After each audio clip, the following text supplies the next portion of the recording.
नमस्कार बच्चों, स्वागत है आपका अतुल्य एग्जाम गुरु पर। दोस्तों, मैं विनोद कुमार आपको मैथमेटिक्स पढ़ाऊंगा कॉम्पिटिटिव क्लासेस के लिए। तो मैथमेटिक्स मेरा क्या है, आपका HSSC और SSC, इन दोनों के लिए मैं आपको मैथमेटिक्स टीच करने वाला हूं। और आप जानते ही हैं कि HSC और HSC के अंदर सिर्फ थोड़ा सा सिलेबस के अंदर फर्क है। और वो फर्क कितना है, SSC के अंदर डिफाइन करके है सिलेबस को कि आपका अरिथमेटिक आएगा और क्या आएगा, एडवांस मैथ्स आएगा। जबकि HSC के अंदर हम बात करें तो इन्होंने सिर्फ मैथ्स लिख रखा है। और ये साथ में क्या देते हैं, अगर 12th क्लास के ऊपर कोई एग्जाम होता है तो ये बोलते हैं कि अप टू 12th तक आपका सिलेबस आ सकता है। अगर ग्रेजुएशन लेवल पर कोई एग्जाम होता है तो ये बोल देते हैं ग्रेजुएशन लेवल तक आ सकता है। लेकिन पिछले पेपर को अगर हम देखें तो हमने ये पाया कि अगर ग्रेजुएशन लेवल के ऊपर भी कोई एग्जाम होता है तो उसके अंदर भी +1 और +2 क्लास की एनसीईआरटी का जो मैथमेटिक्स है वहीं से क्वेश्चन आते हैं।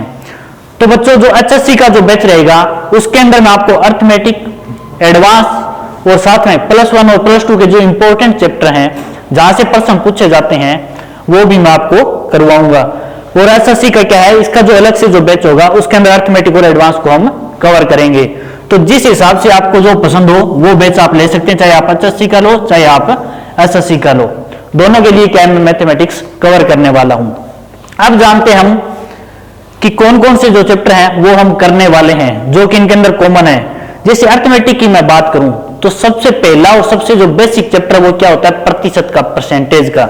और इस परसेंटेज का चैप्टर अगर आपको आ गया तो उसके बाद में क्या होता है, प्रतिशत अगर आपको आ गया तो उसके बाद में साधारण ब्याज और चक्रवर्ती ब्याज और साथ में लाभ व हानि, ये जो चैप्टर है ना बच्चों, ये आपस के अंदर कोरिलेटेड है, एक दूसरे से संबंधित है। तो अगर प्रतिशत आपको आ गया तो साधारण ब्याज भी आएगा, चक्रवर्ती ब्याज भी आएगा और लाभ व हानि भी आएगा। ये बात मैं क्यों बोल रहा हूं, ये आप पढ़ने के बाद ऐसे ही जान जाओगे कि प्रतिशत के अंदर जो मैं आपको ट्रिक करवाने वाला हूं, जो परसेंटेज को मैं फ्रैक्शन में बदलूंगा कि प्रतिशत को मैं भिन्न में बदलूंगा, अगर वो चीजें आपने सीख ली, आपने अगर उनको याद कर लिया तो ये बाकी जो चैप्टर हैं वो आपके लिए बहुत ही ज्यादा आसान होने वाले हैं। तो सबसे पहले हमारी शुरुआत जो होगी अरिथमेटिक में वो प्रतिशत से होगी। इसके अलावा जो चैप्टर होते हैं अरिथमेटिक में वो जैसे होता है समय व कार्य, टाइम एंड वर्क। इसी से रिलेटेड चैप्टर है पाइप व टंकी, पाइप एंड सिस्टम, पाइप व टंकी। अगर समय व कार्य चैप्टर आ गया तो पाइप व टंकी भी आपको आ जाएगा। उसके बाद में हम बात करें तो एक होता है समय व दूरी, डिस्टेंस एंड टाइम। समय व दूरी से रिलेटेड चैप्टर वो एक रेल का चैप्टर है। ये रेल के क्वेश्चन बनते हैं कि दो रेल है, अपोजिट साइड से एक दूसरे की तरफ आ रही है, उनकी आपको लेंथ दे देंगे और स्पीड दे देंगे, फिर आपसे पूछेंगे कि कितने टाइम के अंदर ये ट्रेन आपस में एक दूसरे को क्रॉस कर लेंगी। ये चीजें जो प्रश्न है वो रेल के प्रश्न आते हैं समय व दूरी से। इसके अलावा बच्चों आपको अनुपात व समानुपात भी आना चाहिए, अनुपात व समानुपात। अगर ये चैप्टर आ गया तो इसके बाद में जो साझेदारी है ये भी चैप्टर है, एक पार्टनरशिप, ये भी बड़ा आसान हो जाएगा कि रेशियो एंड प्रोपोर्शन अगर आ गया तो पार्टनरशिप भी क्या है आपके लिए आसान होने वाला है। इसके बाद में एक चैप्टर है औसत, यहां से भी एग्जाम के अंदर क्या है क्वेश्चन बनते हैं। तो ये है बच्चों अरिथमेटिक के इंपॉर्टेंट चैप्टर। फिर अगर हम एडवांस मैथ्स की बात करें तो एडवांस मैथ्स में आपका क्या आता है, जैसे ट्रिग्नोमेट्री, त्रिकोणमिति, यहां से अक्सर प्रश्न बनते हैं। और ये HSC का तो फेवरेट सब्जेक्ट है, अगर वो एडवांस मैथ डाल रहे हैं तो त्रिकोणमिति के सवाल अवश्य ही पूछेंगे। तो +1 की जो ट्रिग्नोमेट्री है और +2 के अंदर एक चैप्टर है इनवर्स ट्रिग्नोमेट्री, ये दोनों बहुत ही ज्यादा important, trigonometry and inverse trigonometry. तो ये है त्रिकोणमिति। त्रिकोणमिति के अलावा इंपॉर्टेंट चैप्टर है ज्योमिति, ठीक है, जियोमेट्री है। इसके अलावा आपका है मेंसुरेशन। मेंसुरेशन के अंदर आप पढ़ते हैं जो क्षेत्रफल के क्वेश्चन होते हैं, आयतन के क्वेश्चन होते हैं कि वृत्त का क्षेत्रफल कितना है, शंकु का आयतन कितना है, सिलेंडर का एरिया और वॉल्यूम आपको अगर निकालना हो तो वो सारी चीजें आप कहां पर पढ़ोगे, मेंसुरेशन के अंदर पढ़ोगे। इसके अलावा एक चैप्टर स्टैटिस्टिक्स, ये भी इंपॉर्टेंट है, जहां पर आप मीन, मोड, मीडियन, जो माध्यक हो गया, ठीक है, माध्यिका हो गया, ये चीजें जो निकालनी आप सीखते हैं वो कहां पर सीखते हैं, स्टेटिस्टिक के अंदर सीखते हैं, वो भी मैं आपको क्या ट्रिक से करवाऊंगा।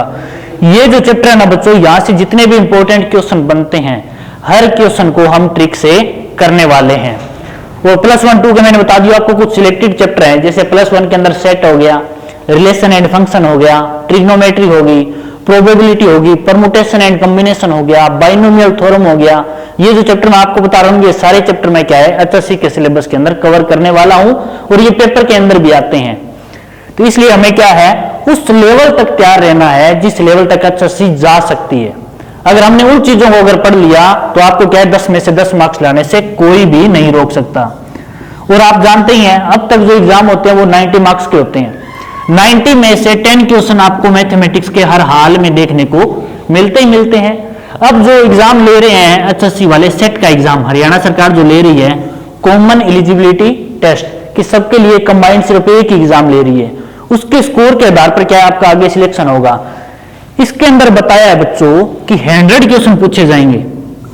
अगर 100 क्वेश्चन पूछे जाएंगे जिसमें से इन्होंने बोला है कि 30 क्वेश्चन तो हरियाणा जीके के होंगे, तो मैथ के भी हम उम्मीद करते हैं कि क्या है 15 क्वेश्चन जो है सेट के अंदर आने वाले हैं। और इसके लिए हमें एक अच्छे लेवल की क्या तैयारी को करना ही होगा, तभी क्या है आप एग्जाम के अंदर अच्छा स्कोर कर पाओगे और फ्यूचर के अंदर अपनी नौकरी सिक्योर कर लोगे, सुरक्षित हो जाएगी आपकी। तो ये है बेसिक सी बातें जो आपको हर हाल में पता होनी चाहिए कि हमारा जो मैथ है हम क्या पढ़ने वाले हैं, कौन कौन से चैप्टर हमारे लिए इंपॉर्टेंट है और किस तरह से पढ़ना है ये मैं आपको बताऊंगा कि ट्रिक से करना है। क्योंकि आप स्कूल में पढ़ते थे एक क्वेश्चन को आपको 5-5 मिनट लगती थी, माना x माना y करके कितना बड़ा कर देते थे, लेकिन यहाँ पर हम जो हर सवाल है वो आधी मिनट आपकी पूरी लगेगी नहीं। कई कई क्वेश्चन तो होंगे आपको पेन भी उठाने की जरूरत नहीं पड़ेगी, कई क्वेश्चन होते हैं जहां पर थोड़ी बहुत क्या है कैलकुलेशन करनी पड़ती है। तो बच्चों ये था सारी क्या है बेसिक बातें आपको इन चैप्टर के बारे में पता होना चाहिए। अब हम बात करने वाले हैं अपना जो चैप्टर होगा प्रतिशत का, उसके बारे में कि प्रतिशत को क्या है एक बेसिक चैप्टर लेकर हम किस प्रकार से आगे साधारण ब्याज और लाभ व हानि का जो चैप्टर है उनको भी हम करने वाले हैं। तो बात करते हैं हम, सबसे पहला चैप्टर हमारा प्रतिशत। प्रतिशत नाम के अंदर ही है, शत कितना होता है 100, कि 100 में से कितना, कोई भी चीज अपने आप में क्या होती है 100 होती है। ये मार्कर की बात करूं तो अपने आप में 100% है। अगर मैं इसको बीच से काट दूं तो 50% इधर गया 50% इधर गया, आधा आधा हो गया ना, तो 50% की वैल्यू कितनी होती है आधी होती है। तो 100% की अपने आप में वैल्यू कितनी होती है 1। 100% अपने आप में कितना होता है 1 होता है। 50% आपने अभी जाना है कितना होता है 1/2। तो ये देखिए बच्चों ये क्या चीज है परसेंटेज है, प्रतिशत है। बराबर में आपको क्या दिखाई दे रही है भिन्न दिखाई दे रही है। तो प्रतिशत को अगर भिन्न के अंदर अगर हमें बदलना हो तो क्या करेंगे, जो भी प्रतिशत के अंदर नंबर दिया हो उसको आप 100 से भाग कर दीजिए। 100 से जब भाग करते हैं तो 50 एकम 50, 50 दूनी 100, 1/2। देखिए ये भिन्न के अंदर कन्वर्ट हो गया। इसी तरह अगर भिन्न को अगर प्रतिशत में बदलना हो तो हम क्या करेंगे, जैसे भिन्न आपको दे दी 1/2, इसको अगर आपको प्रतिशत में बदलना हो तो क्या करेंगे 100 से गुणा करेंगे। तो कितना आ गया 50%। 100 को जब आप 2 से काटोगे तो 50 आएगा। तो भिन्न को जब प्रतिशत में बदलना हो तो गुणा में 100 करना, और प्रतिशत को अगर भिन्न में बदलना हो तो 100 से क्या करना है भाग करना है। ये बेसिक सी बात आपको पता होनी चाहिए। उसके बाद में मैं बात करूं 25%। 25% कितना होता है 1/4, कि जैसे ये मार्कर है इसके मैं 4 टुकड़े कर दूं तो 100% देखो 25, 25, 25, 25 के अंदर टूट जाएगा ना, तो 25% कितना होता है 1/4। अगर इसको मैं कन्वर्ट करना चाहूं मैथमेटिकल से तो 25 बटा में क्या करूंगा 100, 25 बटा में 100, तो 25 से कम 25, 25 होके 100। देखो 1/4 आया कि नहीं आया, आया। तो ये आपके लिए इंपॉर्टेंट बन जाता है। एक है 20%। 20% कितना होता है 1/5, क्योंकि 20/100 करेंगे 20×5 100, 1/5 आ गया। 33 सही 1/3%, ये होता है 1/3। तो बच्चों ये जो मैं चीजें आपको करवा रहा हूं ना ये आपको लर्न होनी चाहिए। जब भी कहीं भी आपको 25% दिखाई दे तो माइंड के अंदर आ जाना चाहिए कि हाँ 25% तो 1/4, 20% तो 1/5, 33 सही 1/3%, तो 1/3। तो ये चीजें माइंड के अंदर स्ट्राइक करनी चाहिए, क्योंकि एग्जाम के अंदर जो क्वेश्चन बनते हैं ना, वो जो मैं परसेंटेज आपको बताऊंगा वहीं से बनते हैं। क्योंकि जो नॉर्मल पहले आती थी कि सीधा 5%, 4%, ऐसे क्वेश्चन बहुत कम आते हैं। क्वेश्चन बनते हैं ना, वो ऐसे बनते हैं। 33 सही 1/3%, कितना हो गया 1/3। इसके अलावा अगर हम बात करें आगे, तो 16 सही 2/3%। 16 सही 2/3% जो होता है वो होता है 1/6। और 14 इंटू 2/7%, 14 सही 2/7 होता है 1/7। थोड़ा सा स्पेस बना लेते हैं हम। तो ये इंपॉर्टेंट है बच्चों, आपको हर हाल में करनी है। इसके अलावा 12 सही 1/2%, ये कितना होता है 1/8। 12 सही 1/2% कितना होगा 1/8। 11 सही 1/9%, ये कितना होता है 1/9। और इसके अलावा आगे अगर हम बढ़ेंगे तो 10%, 10% आपको पता ही है कि 100 का 10वां हिस्सा होता है, तो 1/10 आएगा। 10/100 करोगे तो 10 से कम 10, 10 दाए 100, तो ये भी कितना आने वाला है 1/10। तो ये चीजें आपको लर्न होनी चाहिए।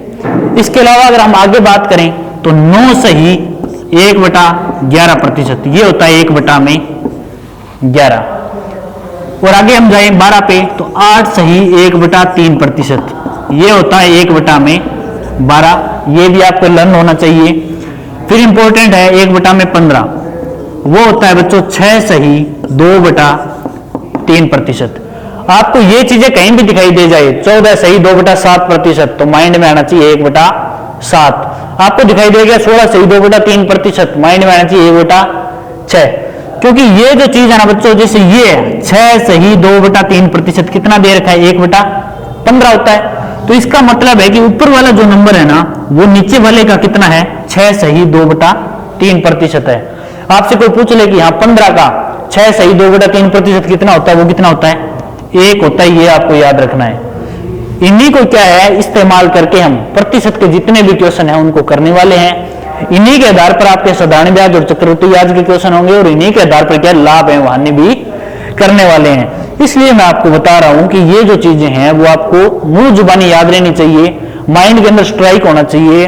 रात को अगर नींद में उठाकर भी कोई पूछ लेना कि 14 सही 2/7% कितना होता है, तो आपको पता होना चाहिए कितना होता है 1/7।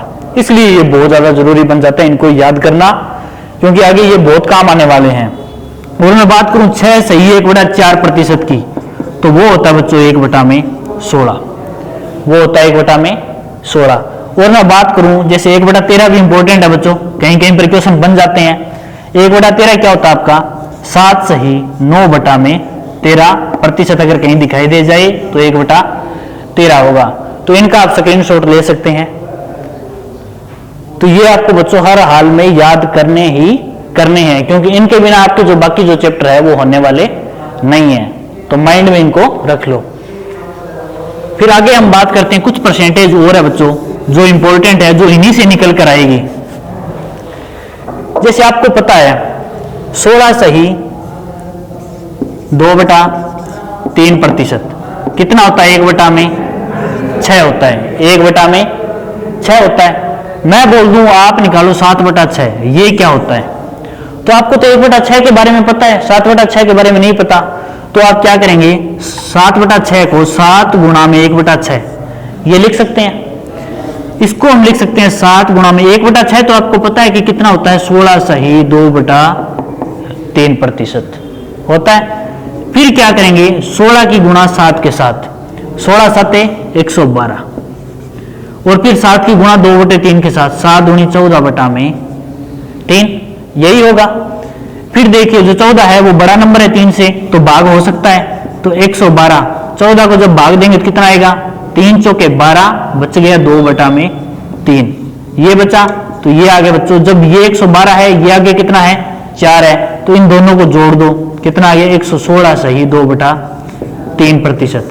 तो देखो 116 सही 2/3% कितना होता है 7/6 होता है। और अगर कहीं पर आपको दिखाई दे जाए 116 सही 2/3%, तो माइंड में आ जाना चाहिए 7/6।